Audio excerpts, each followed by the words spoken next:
एक साथ एक ही घर में एक ही छत के नीचे रहते थे। दोनों में बिल्कुल भी नहीं बनती थी। आए दिन दोनों का झगड़ा होता रहता था, क्योंकि वंदना की आदत थी चुपके चुपके दूसरों की बातें सुनना और इधर से उधर करना। वंदना, देखो, ये सब बहुत हो गया। तुम्हें ये सब शोभा नहीं देता। तुम क्यों हमारी बातें सुनती हो और फिर वो सब तुम जाकर माँ जी को बता देती हो? ये बहुत गलत बात है। दीदी, मैंने कहाँ कुछ बताया। मैंने माँ जी को कुछ नहीं कहा। चाहे पूछ लो माँ जी से। मुझे सब पता है। बताया तो तुम्ही ने है। अब तुमसे बहस करने से कोई फायदा नहीं। इतना बोलकर शारदा वहाँ से चली जाती है। शारदा का पति मनीष जब घर लौटता है, सुनो जी, उस देवरानी वंदना के साथ मैं इस घर में और नहीं रह सकती। जब देखो कमरे के बाहर से कान लगाकर सुनती रहती है और इधर की बात सारी माँ जी को बता देती है। घर का कोई काम धंधा तो करना होता नहीं, बस पूरे दिन पड़ोस में इधर की उधर बातें करती रहती है। तुम्हें तो पता ही है कि उसके कान कितने तेज हैं। दूर से भी सब सुनाई देता है उसे। तुम कितना भी धीरे बोलो उसे सुनाई दे ही जाता है। फिर भी कोई जरूरी बात हो तो मेरे कानों में बोल दिया करो, फिर उसे कुछ सुनाई नहीं देगा। हाँ। उन्हें क्या पता था कि वंदना सीढ़ी पर खड़े हुए अभी भी उनकी बातें सुन रही थी। सुनो जी, एक बात बोलूं? मैं ये बोल रही थी कि हम लोग चुपचाप माँ से सारी प्रॉपर्टी पर साइन करा लेते हैं। उस वंदना को इसमें से कुछ नहीं देंगे। उसके बाद मैं उस वंदना को इस घर से जाने को बोल दूंगी। अच्छा जी, तो दीदी हमारा हिस्सा भी हड़पना चाहती हैं, पर मैं ऐसा होने नहीं दूंगी। तभी वंदना से वहाँ रखा गमला हिल जाता है। शारदा को पता चल जाता है कि वंदना ने उसकी सारी बातें सुन ली है। वो जल्दी से दरवाजा खोलती है और वंदना को सीढ़ी से धक्का दे देती है। वंदना सीढ़ी से गिरते ही मर जाती है। ओहो, ये तुमने क्या किया? अब तुम्हें पुलिस से कोई नहीं बचा सकता शारदा। तुमने खून किया है। तुमने वंदना को मार दिया। तुम चुप करो जी। तुम्हारे सिवा किसी को नहीं पता कि मैंने गिराया इसे सीढ़ी से। मैं यहाँ सीढ़ी पर पानी डाल देती हूँ, जिससे सब समझेंगे कि ये पानी से फिसल कर ही गिरी है। शारदा सीढ़ी पर पानी डाल देती है और दोनों चुपचाप अपने कमरे में जाकर सो जाते हैं। सुबह होते ही सभी को पता चल जाता है कि वंदना सीढ़ी से फिसल कर मर गई। उसका पति चेतन उसका अंतिम संस्कार कर देता है। कुछ दिन बीत जाने के बाद मरी हुई वंदना चुड़ैल बन जाती है, वो भी दो बड़े बड़े कानों के साथ। हाथी जैसे बड़े बड़े उसके दो कान थे। मैंने ऐसा क्या बुरा किया जो मुझे ऐसी सजा मिली? एक तो चुड़ैल, ऊपर से ये इन बड़े बड़े कानों से मुझे बहुत आलस आ रहा है। तभी चुड़ैल को कुछ फुसफुसाने की आवाज सुनाई देती है। वो आवाज पड़ोस की मीना काकी की थी। मैंने अपनी बहू के खाने में ये जहर मिला दिया है, बस वो इसे खाते ही मर जाए, फिर मैं अपने बेटे की शादी किसी अमीर लड़की से करूंगी। अब मैं चली यहाँ से, कहीं कोई मुझे देख ना ले। चुड़ैल के कान बड़े तो हो ही गए थे, उसकी सुनने की शक्ति भी बहुत तेज हो गई थी। उन्हीं बड़े कानों की वजह से चुड़ैल सब सुन लेती है। तभी मीना की बहू कीर्ति रसोई घर में खाना लेने आती है। इस खाने को मत खाना, ये खाना तुम्हारे खाने लायक नहीं है। चुड़ैल, चुड़ैल, कोई बचाओ मुझे, माँ जी बचाओ। तुम्हारी माँ तुम्हें बचाना नहीं, तुम्हें तो वो मारना चाहती है। उसने तुम्हारे इस खाने में जहर मिलाया है ताकि तुम इसे खाओ और मर जाओ। मेरी माँ जी मुझे क्यों मारने चली?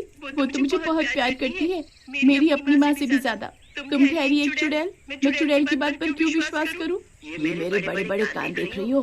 कोई कितनी भी दूर खड़ा होकर बातें कर रहा हो, मुझे इनसे सब सुनाई दे जाता है।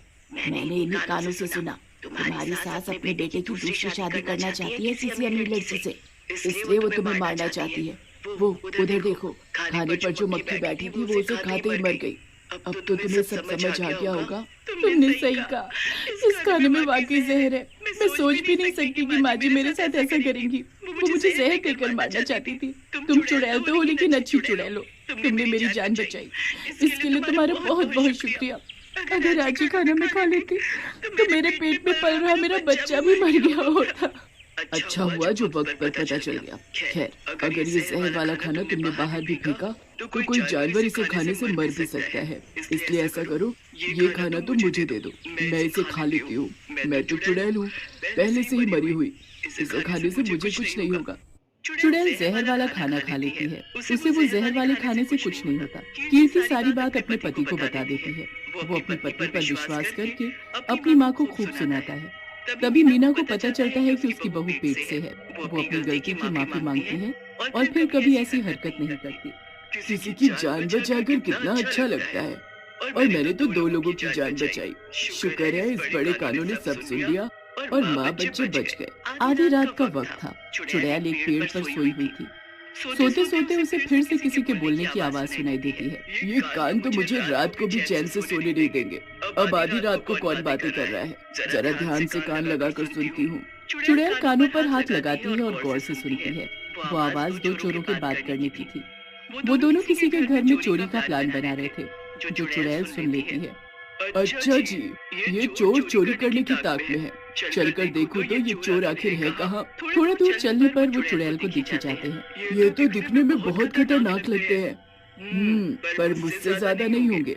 जिस घर में तुम चोरी करने की बात कर रहे हो, उस घर को मैं अच्छे से जानती हूँ और उस घर में मैं कभी चोरी नहीं होने दूंगी। चोरों से पहले ही चुड़ैल वहाँ उस घर में पहुँच जाती है। उठ जाओ शामू, ये वक्त अब सोने का नहीं जागने का है। उठो जल्दी। चुड़ैल की आवाज सुनते ही उसकी पत्नी रेखा और विनोद जाग जाते हैं। चुड़ैल, विनोद हमारे घर में चुड़ैल। चुड़ैल के बड़े बड़े कानों को देखकर रेखा जोर जोर से हंसने लगती है।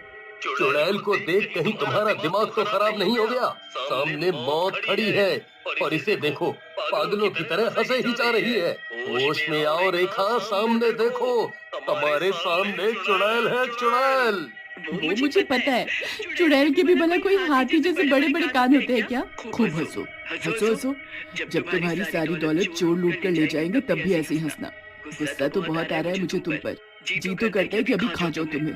अरे जिन कानों का तू मजाक उड़ा रही है, वो कान ही तुम्हारी संपत्ति बचाने आए हैं। क्या मतलब तुम्हारा?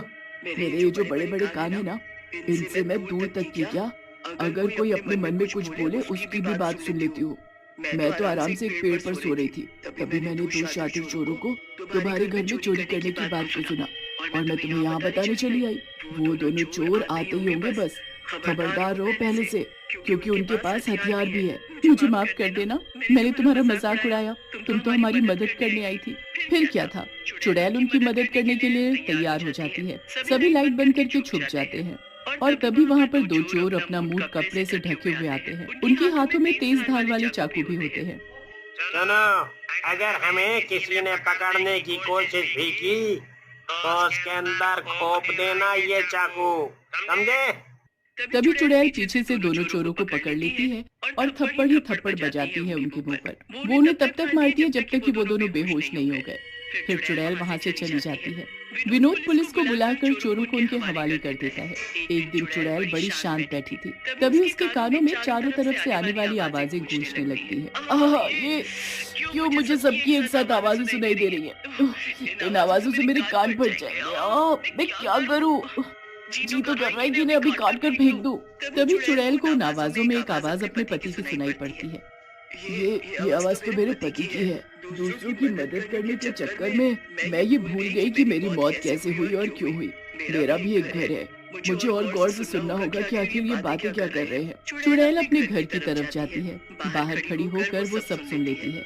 अच्छा, तो ये बात है, दीदी और भैया मेरे पति को घर से निकाल रहे हैं और मैंने अभी माँ जी के बारे में भी सुना कि वो अब इस दुनिया में नहीं है। मुझे तो लगता है कि दीदी और भैया ने मेरी तरह उन्हें भी जायदाद के लिए मार दिया होगा।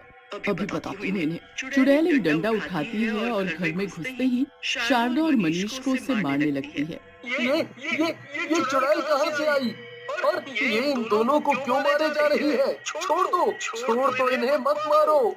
इन्होंने मुझे तुमसे अलग किया और तो और इन दोनों ने लालच में आकर माँ जी को भी मार डाला। तुम्हें घर से निकालकर पूरी जायदाद हड़पना चाहते थे इसलिए। पर तुम हो कौन? मेरा तुमसे क्या वास्ता? और माँ के बारे में तुम इतना सब कैसे जानती हो? चुड़ैल अपने पति को सब बता देती है कि उनके भैया भाभी ने मिलकर उसे मारा। सीढ़ी से जानबूझकर धक्का दिया। इन बड़े बड़े कानों से मुझे सुनने की ज्यादा शक्ति मिली और मैं तुम्हारी मदद कर पाई। चेतन, इन दोनों को पुलिस के हवाले कर दो। चेतन चुड़ैल की बात मानते हुए पुलिस को बुलाता है और दोनों को जेल भेज देता है।